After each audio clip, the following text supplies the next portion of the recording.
So we've got a hollow way running up here, or the beginnings of a hollow way, with a bank on this side.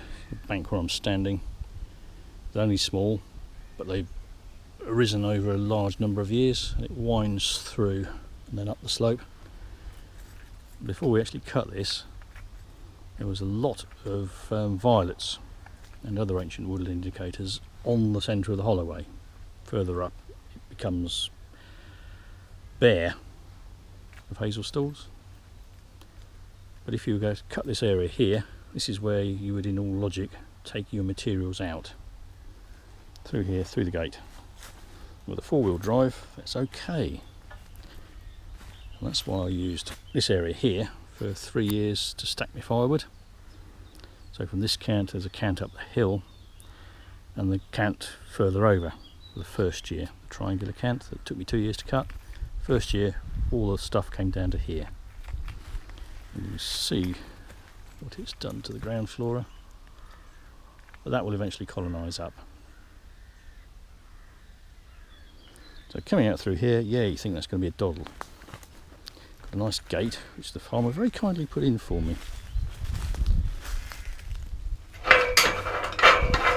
Opens dead easy. That's its predecessor, which is wrought iron lying on the ground.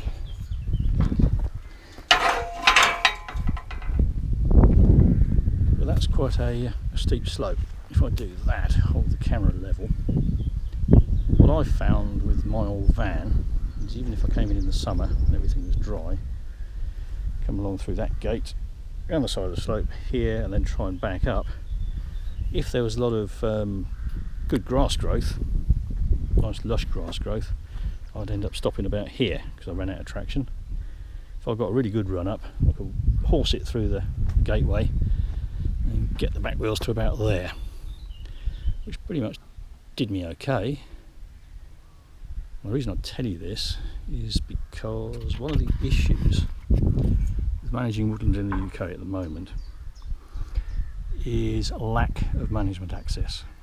To get in there, to take your product out, to get yourself inside in the winter when the ground's maybe wet, bring all your chainsaws and all your other equipment and your lunch and your waterproofs and this and that and the other thing, you need a four-wheel drive vehicle, and they're expensive, even an old knackered one. They attract a premium these days. If you haven't got the resources to do that, if you haven't got the capital to do that, then you're in trouble. That's the situation that I'm in. If I was trying to use coppicing to make a living, it would be very tempting to go and get a loan to buy myself a decent four-wheel drive vehicle and a decent trailer to drag behind it. But if you're starting, and especially if you're young and you haven't got resources, that's a huge burden. You've got to make that money back. If you're starting into a new enterprise, and you're young and you've never done it before, and you haven't got any resources, that's a bit of a barrier. It's a lot of a barrier. And pretty much every small woodland on a farm in England that I've ever seen is like that. The only woodlands that you'll see with decent access are forestry commission woodlands, where public money has been put in to create a network of rides. So all-weather access and access for forwarding machinery and trucks to collect product can get in. There are a few very large estates, such as the Drax estate near here, where that model has been copied.